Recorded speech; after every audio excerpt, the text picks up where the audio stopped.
K-Bill Falcha, 100,000 welcomes. My name is Paul Kostiak. I'm the producer of the show, and we'd like to welcome you. This story is a musical story. It's not a play. It's a musical story about two lovers during the Great Hunger in Ireland in the 1840s and the struggles that they faced. Some background about the story. It began about a year ago. Brendan and I have been friends for a few years, and he and I marched together in the Scranton St. Patrick's Day Parade. And all we talked about was the bond between Scranton and Ballina. It was just a feeling. We talked about how they're sister cities and why they're sister cities, because the feeling's the same. We both say the same thing. He when he's here, and I when I'm there. It just feels like home. There's a bond. So Brendan put pen to paper and set out to tell a story. During the planning, we talked about the tragedy of both Patrolman John Wilding and Garda Anthony Golden, another bond between our two cities. And we decided that we'd dedicate this show to the fallen brothers. It's only fitting that tomorrow marks the beginning of Police Officers Week. Proceeds from the show will benefit two memorials. A memorial for Garda Golden here in Scranton, and a memorial for Patrolman John Wilding in Ballina. Fallen brothers from sister cities. Take Me Home Colleen is the story of Sean and Colleen, but it's also the story of all of us. The struggles that our own ancestors endured, and they're coming to America for a better life for themselves, and consequently, a better life for us.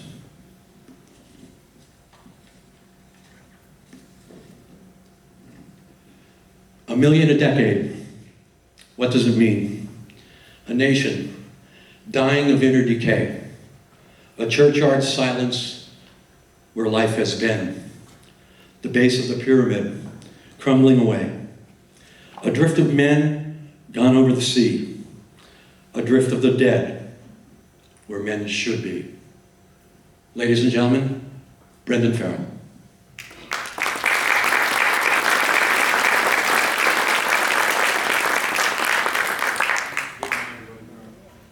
Am I on? Sorry. Look, I just want to take a couple of minutes to thank everybody for coming out here tonight, first and foremost, and to tell a little anecdote that is very real about the relationship between America and Ireland.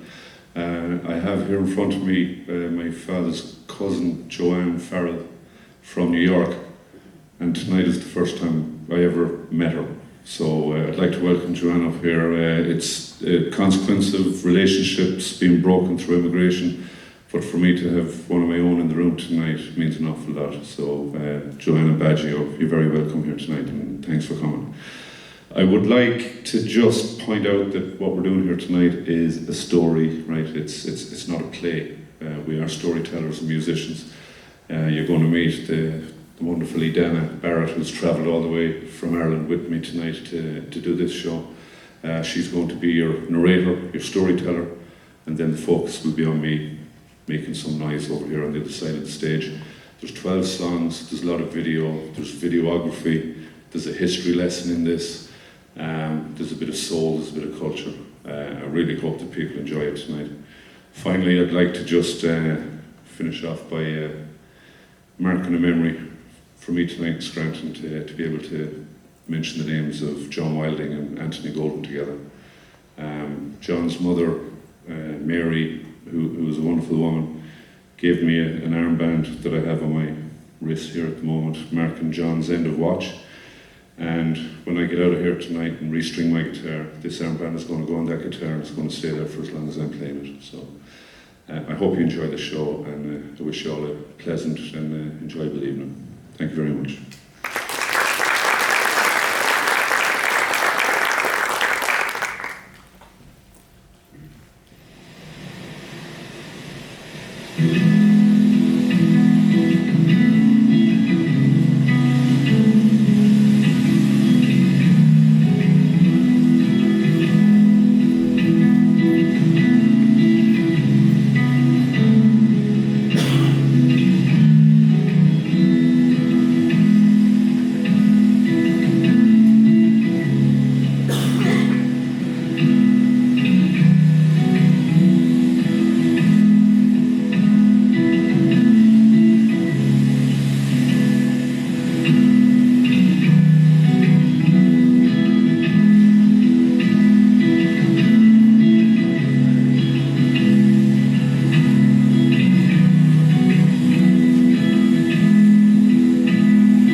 Chapter 1, Killala. Sean O'Gaughan is from the village of Killala in County Mayo. He is a peasant farmer, but in no way is he a pauper.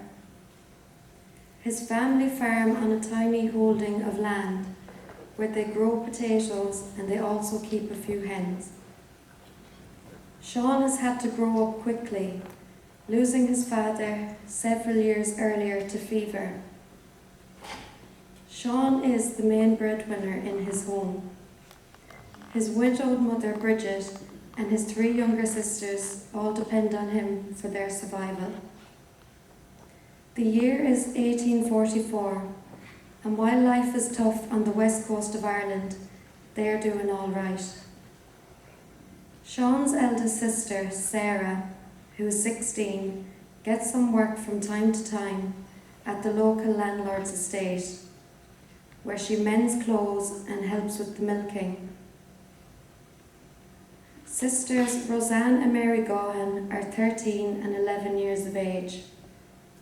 They help with the chores and receive a little schooling from the local schoolmaster. Killala is a busy place with boats and ships passing through the quay, to and from America and other places like England, Western Scotland and wider Europe. Immigration has already taken a hold in Ireland, and over the past 20 years, about 15% of young men and women of Killala have left for America and England. The locals think that this is a desperate state of affairs. Little do they know that worse is yet to come. Ireland is controlled by the British, and Killala is managed in a particularly harsh manner. The British remembered that this was the place where over 1,000 men rose against the crown, not 50 years earlier, and they are determined that such a thing will never reoccur.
It's where I've learned to laugh and learned to cry. Of the 20 years I've done, I remember everyone and all of those who passed me on the way.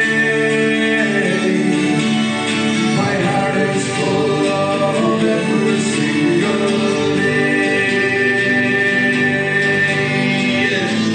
And Jimmy's boat stands on the pier with Bartram Ross's point they call me near. The smell of fish and diesel scents is clear. There's nowhere that I love like here. I'd rather be nowhere else to face the making of myself. It's where I've learned to laugh and learn to cry. Of the 20 years I've done, I remember everyone and all of those who passed me on the way. My heart is full of every single day.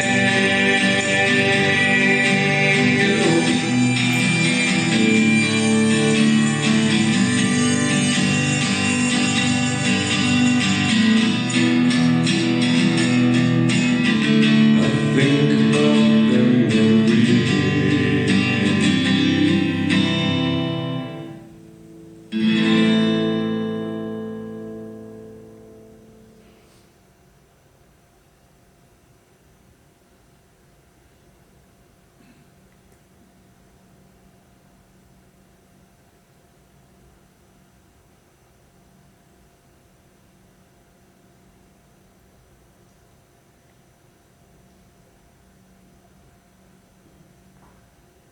Chapter 2, Colleen. It is now Christmas of 1844, and Sean meets a newly arrived herdsman's daughter, Colleen Boyle.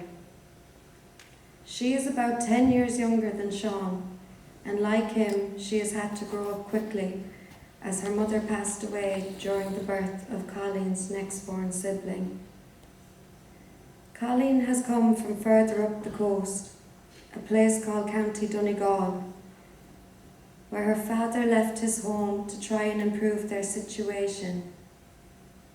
He had remarried, but alas, was widowed twice. Colleen is the first girl that Sean has ever spent any significant amount of time with. They hit it off straight away and they are drawn to each other. They share similar hopes and similar dreams. Quickly, love burns bright and the loving pair can't be separated. They talk of a future together, free from the oppressive hand of the Queen's empire and the local militia men. Queen Victoria, like King William IV before her, has done nothing but keep the people down. Sean wants to find a place where he can raise a family and make enough money to support his sisters and mother too. He dreams of owning a larger plot of ground, a small herd of good animals and a larger crop yield. He is very focused on this and he is determined to make it happen. Christmas in 1844, just like today, is a time for hope, and Sean Oak knows certainly how to dream. He sees how wealthy the Burke family have it and fantasises about providing Colleen with a similar standard of living.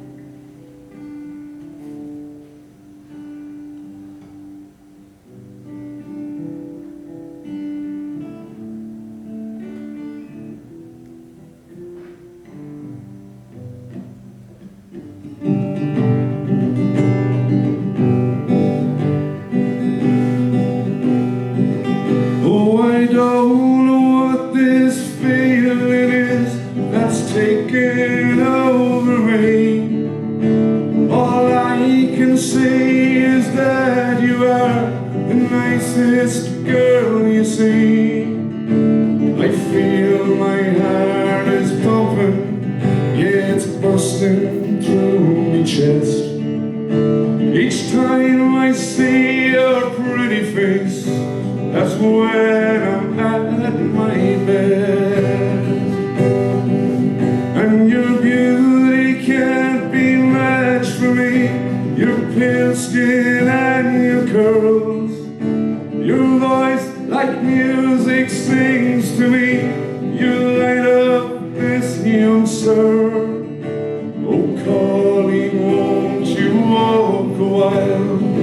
Tell me all you've learned. You are the most amazing thing. You're this world's nicest girl, yeah. And I've never felt like this before, but I know something great. To have you now within my life, I'll walk you to the lake. Oh, Colleen, won't you have some time? We'll rest by the oak trees. You are the most amazing thing. You're everything to me. And your beauty can't be matched for me. Your pale skin and your curls. Your voice like music sings to me.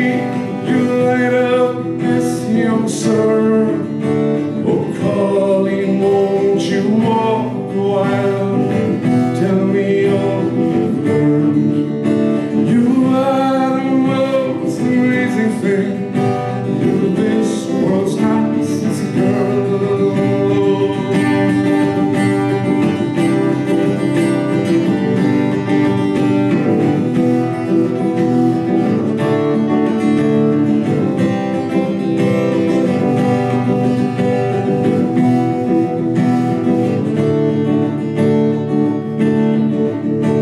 I wish, yeah, I wish, oh, I wish I'd met you years ago and had you in my heart. Love's a friendship set on fire. I loved you from the start. The first time that you touched my face filled me up with need. I love you to the moon and back. You're everything, Colleen.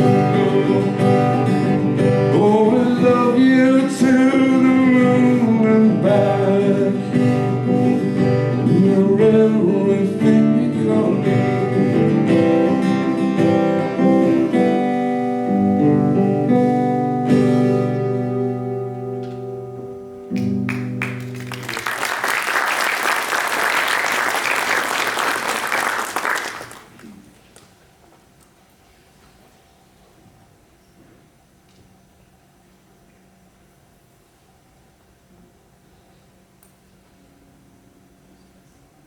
Chapter 3.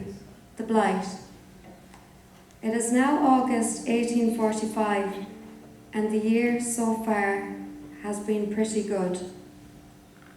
Sean has worked hard during the summer months to cultivate and grow his potatoes for the winter months ahead. He has also become so much closer to his darling Colleen. On a damp and late summer's morning, Sean drives his spade into the stony earth, and what he sees below, it turns his world upside down. Below the ground, he finds blackened tubers, soggy and rotten, and not fit to eat. His neighbours all find the same thing, and it is obvious that they are in big trouble.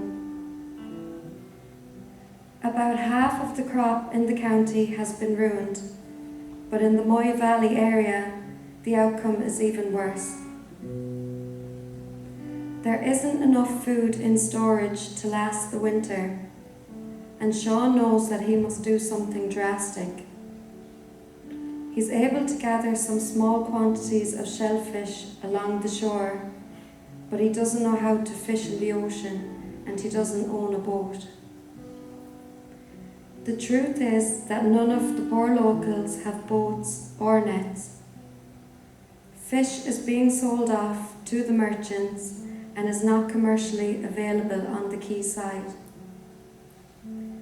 The rivers and lakes are closed to Irish peasants by the local landowning gentry. Punishment for poaching in 1840s Ireland can include imprisonment and exile. Sean has some money saved, about £10, but there is little food available for sale locally to purchase with this cash. It's hard to believe that such a productive agricultural area has such paltry amounts of food on general sale. The only way that his money can serve him now is to use it to pay for his passage to another land. If things don't improve next year, he will have to go away. He decides to wait the winter and struggles to survive.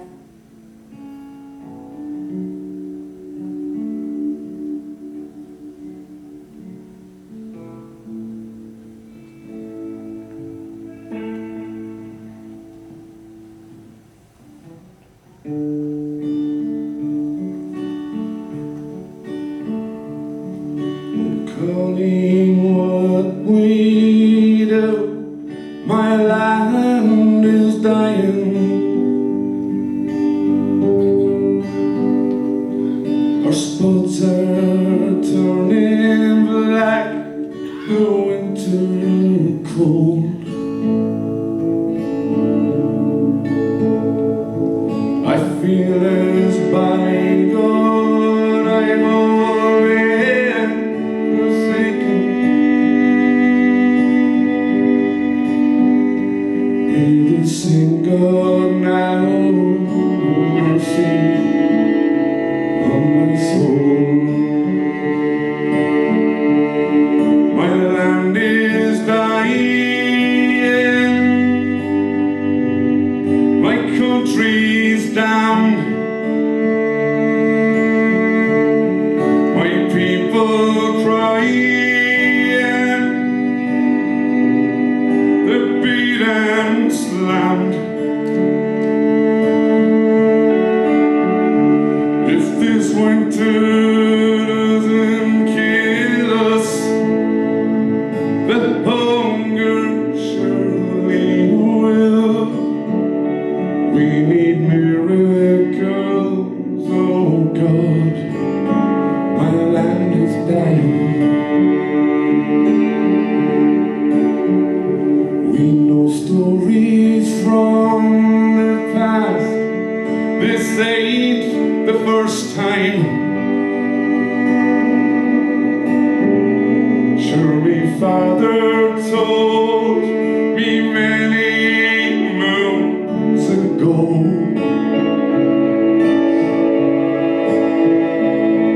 Potato blight, it came and stole our bounty.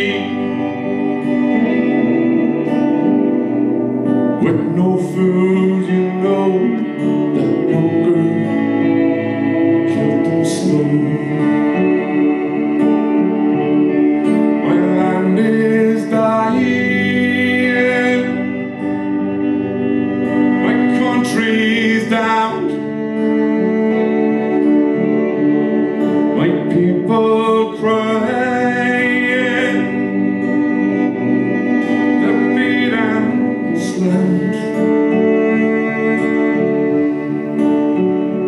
If this winter doesn't kill us, the hunger surely will.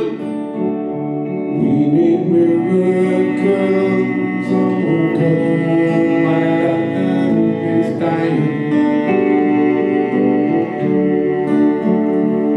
Do we know help from them British Empire rulers? be no intervention here from Rome.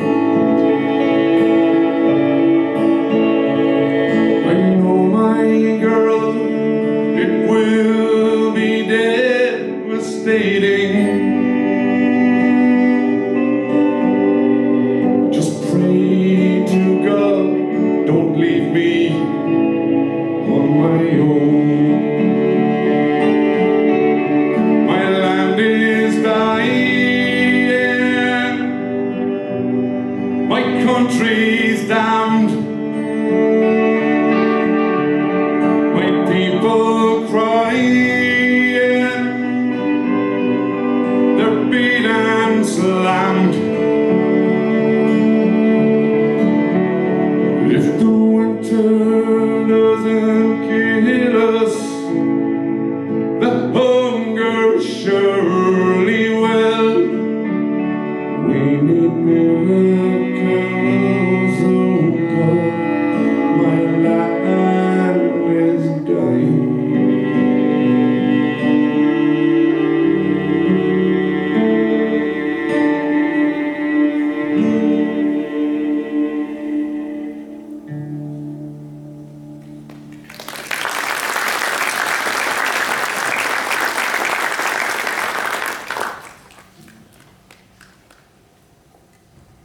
Chapter 4, 46 and the Trouble. Most people survived the winter of 45 in Killala, and although older members of the community have died of a so-called sickness or fever, the spring and summer of 1846 is a very scary time. People are nervous and awaiting the crop. Very few seed potatoes were saved last year, but the few that were are put to work. The stems come up, the growth is promising. Late June comes, and then horror. It appears that the crop is starting to fail again. Sean knows that he must go away to try and save his family. The death rates in Mayo are starting to creep up.